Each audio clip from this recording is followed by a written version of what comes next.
Judas frequentava a melhor igreja, porque era a igreja que Jesus congregava, e mesmo assim ele não foi mudado.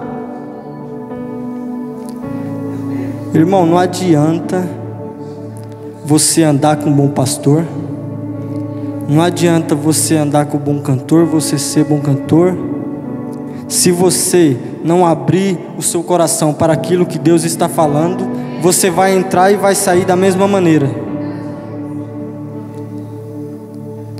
Judas tinha o melhor exemplo de pastor,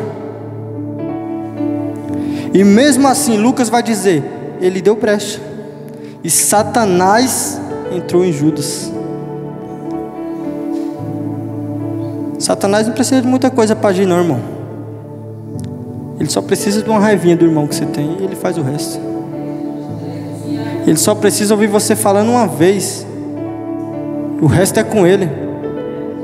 Judas dá brecha, e quando ele dá brecha, o inimigo faz o resto. Mas hoje nós temos que tampar as brechas. Foi dito aqui de manhã já, na consagração. Deus falou, qual é a brecha que nós estamos dando para o inimigo trabalhar?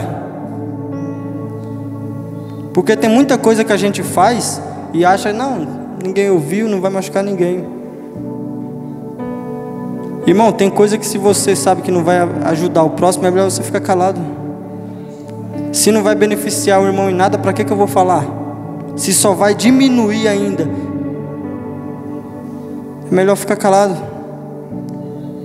E Judas sendo usado ali por Satanás, como diz lá em Lucas 22, capítulo 3. Judas vai, tem um encontro com os sacerdotes, vende. E Jesus vai e fala para os discípulos, ó, vai lá e prepara um lugar lá para a gente poder comer a nossa Páscoa. Os discípulos vai, aí entra todo mundo, daqui a pouco entra Judas. Jesus olha e fala, ó, um de vocês vai me trair. Aí começou aquela, sou eu. Você pode ver que por mais firme que os apóstolos estavam na fé, eles sabiam, eu sou humano, então sou eu, mestre. Judas já estava ali possuído pelo demônio. Jesus, imagina Jesus olhando para a cara de Judas, vendo que está ali acompanhando ele, e mesmo assim não levantar um dedo para acusá-lo. Jesus, conhecendo, sabia o que ele já tinha feito, e mesmo assim Jesus não falou nada, deixou ele mesmo falar, sou eu, mestre, você o disse, e aquilo que já marcaste de fazer, apressa-te. Por quê? Porque Jesus sabia que aquilo tinha que se cumprir. Só que ele falou, ai daquele homem, porque o filho do homem vai ser traído. Melhor que ele nem tivesse nascido. Judas vai, sai, eles vão, comem a Páscoa, assim, e Jesus vai, ele ora ali pelo pão, porque o judeu, a Páscoa representava a saída do Egito. O pão, que era aquele pão sem fermento, porque aquele pão tinha que ser feito rápido ali, para ele sair rápido. Não dava tempo de esperar o pão crescer não. O pão do Egito foi o que deu força para ele no começo, quando ele saiu para o deserto. E o sangue, no caso ali, que eles passaram do cordeiro na porta, livrou eles da morte naquela noite. Porém tem um sangue que livra qualquer um até os dias de hoje. O sangue de Jesus é o que nos purifica de todo o pecado e que nos livra da morte eterna.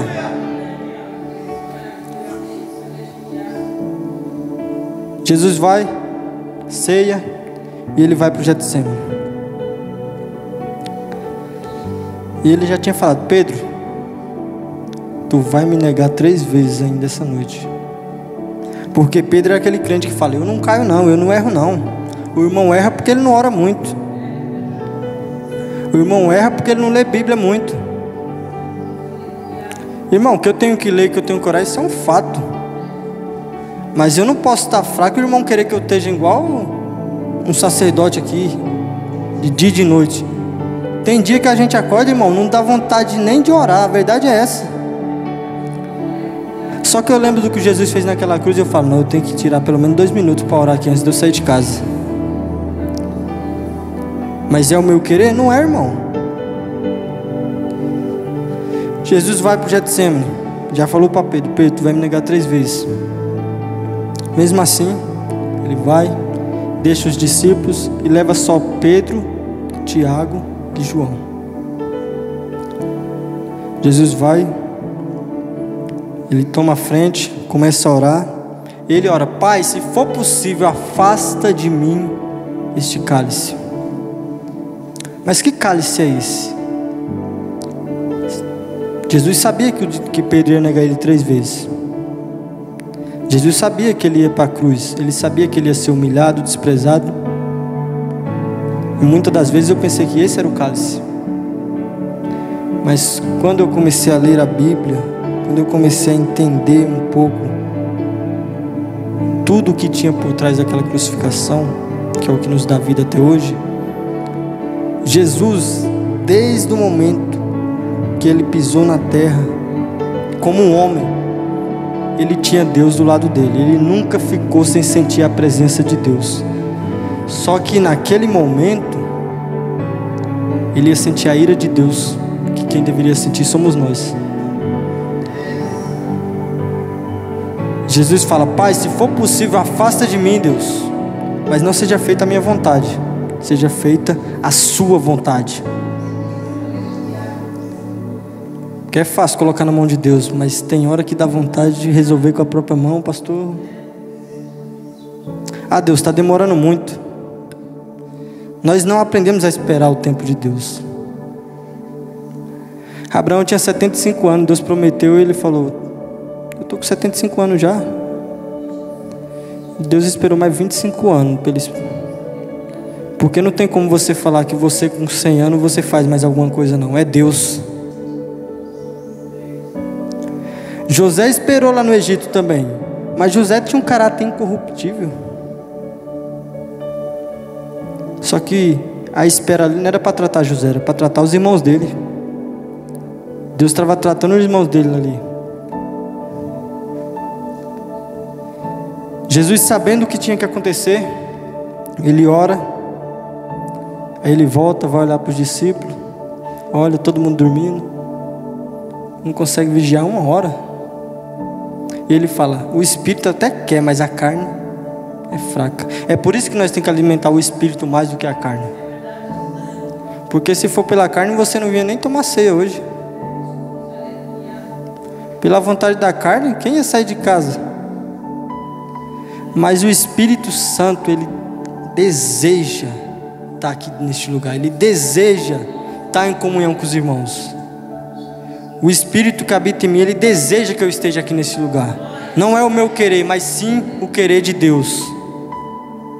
Deus quer que nós estamos aqui. Porque muitas das vezes nós olhamos e falamos assim, eu vou lá, mas eu sou só mais um.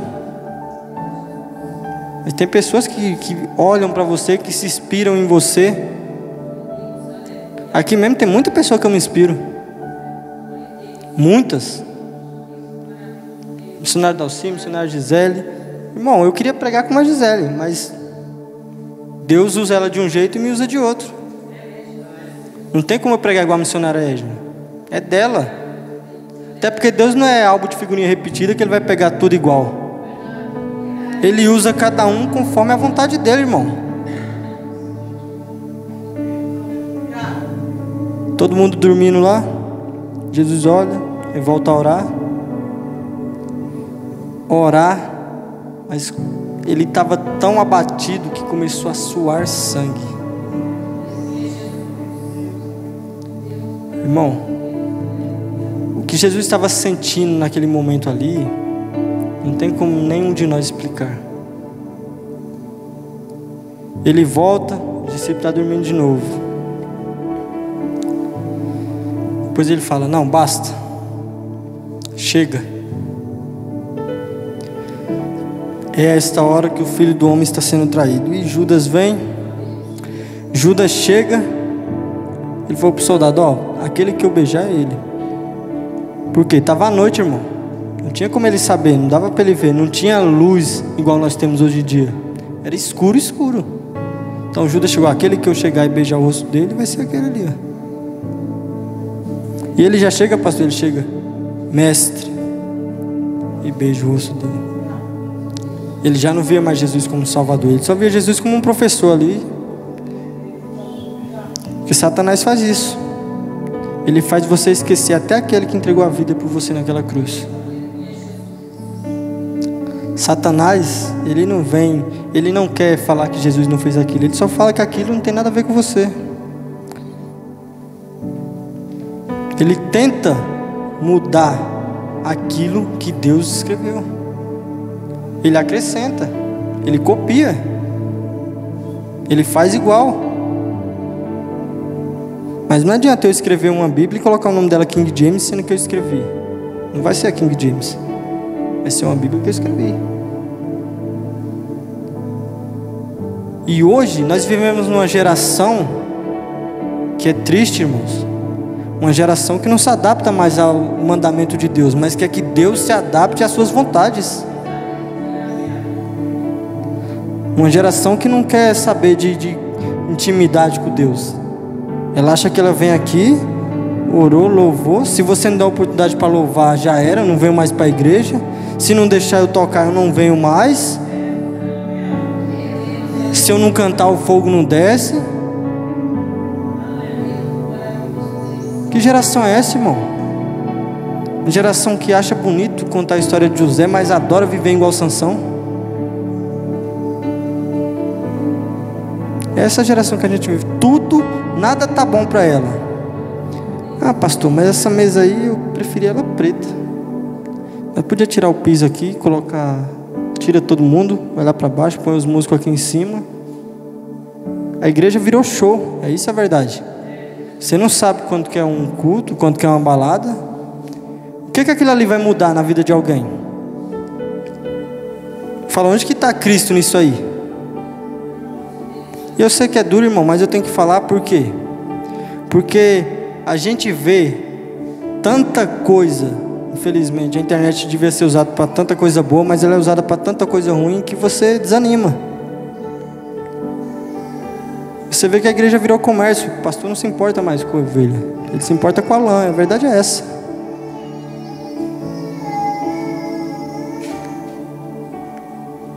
A geração que não busca mais os dons espirituais. Irmão, não tem problema um novo convertido, ele olhar alguém ali recebendo a presença do Espírito Santo, e ele olhar e ficar meio assim.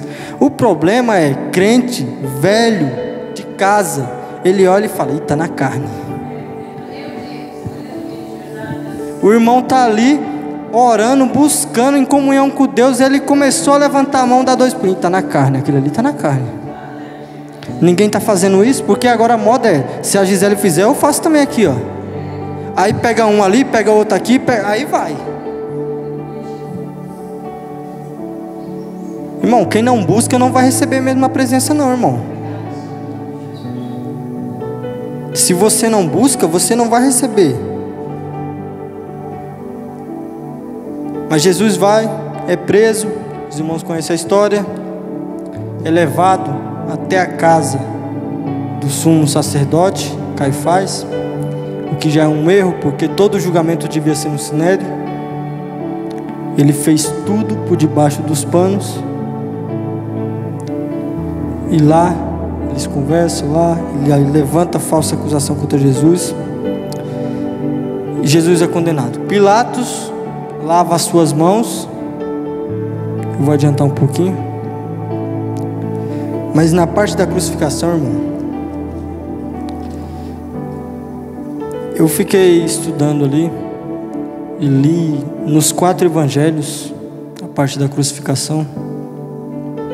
E eu falo para você, é difícil você, quando você lê, quando você foca naquilo e você começa a criar, conjecturar ali o acontecido, é difícil você não chorar, irmão. Porque ele nasceu santo e se tornou pecador por nós. Ele nasceu santo e se tornou pecador por mim e por você que está aqui essa noite. Ele poderia muito bem, pastor, olhar e falar: não, Deus, quer saber? Condena todo mundo para o inferno aí. Minha mão está limpa. Eu vim, eu curei, eu batizei, eu fiz. Não dá. Mas ele, quando ele está lá na cruz, pregado lá,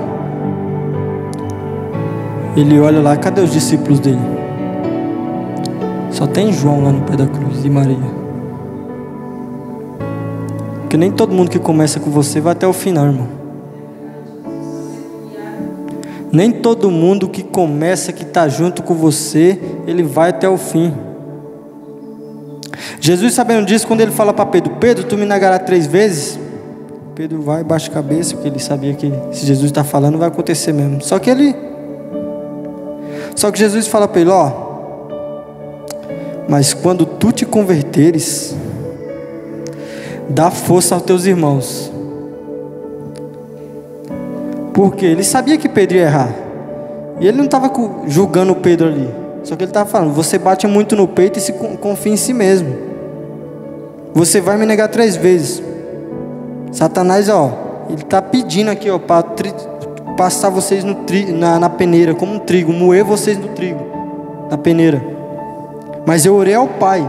Só que Jesus não ora para Deus livrar Pedro disso aí. Ele ora e fala: eu orei para que a tua fé não desfaleça. Eu orei porque eu sei que tu vai se afastar, mas tu vai voltar a si e vai me esperar lá na Galileia. Pedro vai, espera ele lá. Só que quando ele está lá no pé da cruz, cadê os discípulos? Não tem ninguém. Só ficou João e Maria ali. E Jesus olha e fala: Pai, por que me abandonastes? E tem muitas questões teológicas nesse porquê me abandonaste. Mas o meu entender é o que? Jesus, naquele momento, ele tomou sobre si todos os nossos pecados. Aí vai dizer que não havia beleza nele naquele momento. Por quê? Ele estava todo chicoteado, preso. E ele fala: Deus, Pai, por que me abandonastes? Ele recebeu todo o pecado do mundo sobre si naquele momento. Pela primeira vez Deus não estava junto dele. Pela primeira vez Deus tinha deixado ele só ali. Porque Deus é santo e ele não fica onde tem pecado. Só que a morte, quando chega para Jesus, o que ela vê? Não, ele está aqui, mas não tem pecado nenhum.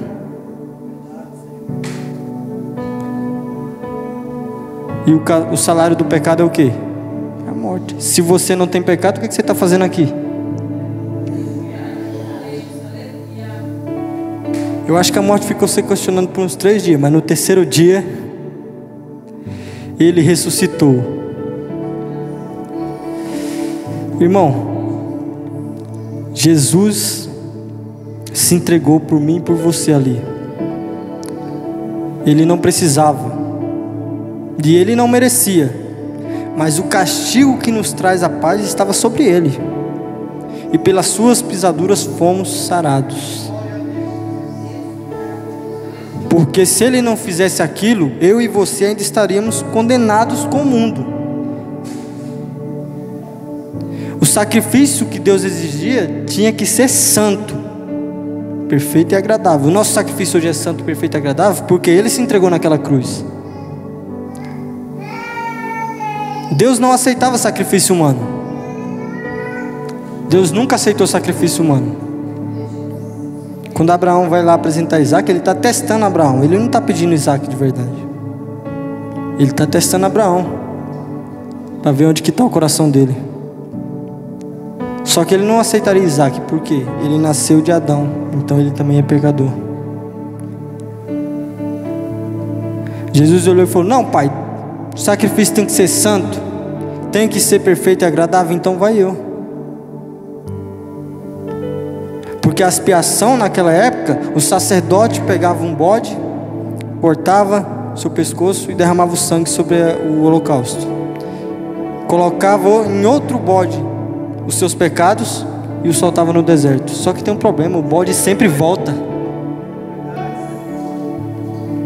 Não adianta você colocar o seu pecado em algo que vai voltar. Mas tem aquele pecado lá que o Senhor colocou na cruz, aquele lá está pago. Quando Deus olha para nós hoje em dia, vou conjecturar aqui, irmãos, Ele tem lá um caderno lá, e lá está escrito assim, ó, presbítero Denilson, meu nome não é presbítero, e estava lá, não tem nada. Irmã Adriana, não tem nada. Pastor Dilson, não tem nada. Evangelista Nadiel, não tem nada. Ele olha e fala: sabe por que não tem nada? Porque Jesus pagou tudo lá naquela cruz. Imagina, irmão, que você tem uma dívida de R$1 milhão. Eu ouvi o pastor falando isso aqui e eu achei interessante. Imagina que você tem uma dívida de R$1 milhão. Aí uma pessoa vai lá e paga esse 1 milhão que você está devendo. Não vai mudar nada na sua vida. Você vai continuar liso do jeito que você estava. Só está com a conta paga. Mas Jesus, Ele não foi lá só pagar a conta. Ele colocou crédito. Ele falou, não é só aquele pecado não. É todo pecado que Ele colocar na cruz. Quando Ele pecar, Ele fala, Deus, me desculpa, me perdoa mais uma vez. Deus fala, está pago.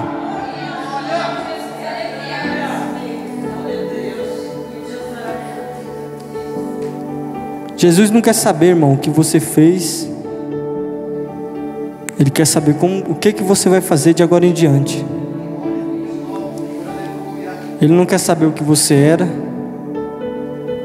Ele quer saber como que você vai se comportar a partir do momento que você reconhece Ele na sua vida.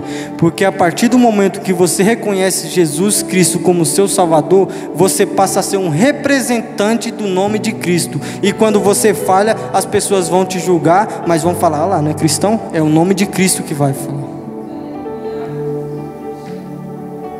Ele esquece, você quando era do mundo, ninguém te apontava tanto igual quando você vira cristão. Quando você era do mundo, você pode fazer tudo errado. Fala, não, ele é jovem, mas quando ele fala, se um jovem cristão errar, fala, está na igreja para quê?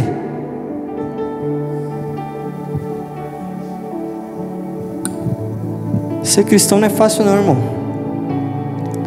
Mas pela misericórdia de Deus, Ele enviou o seu Filho para que padecesse por nós. E é isso que nos dá vida. Não é um louvor bonito que nos salva. Não é uma palavra bem pregada que nos salva. Não é o dízimo que nos salva, embora algumas igrejas preguem isso. A expiação é feita pelo sangue de Jesus. E apenas Ele é capaz de nos salvar.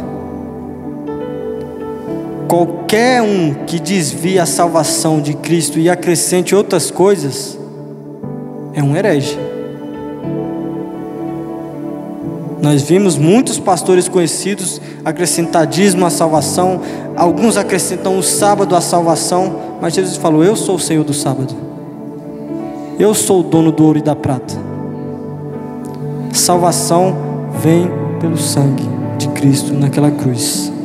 O justo se fez maligno para que os malignos fossem salvos. Amém?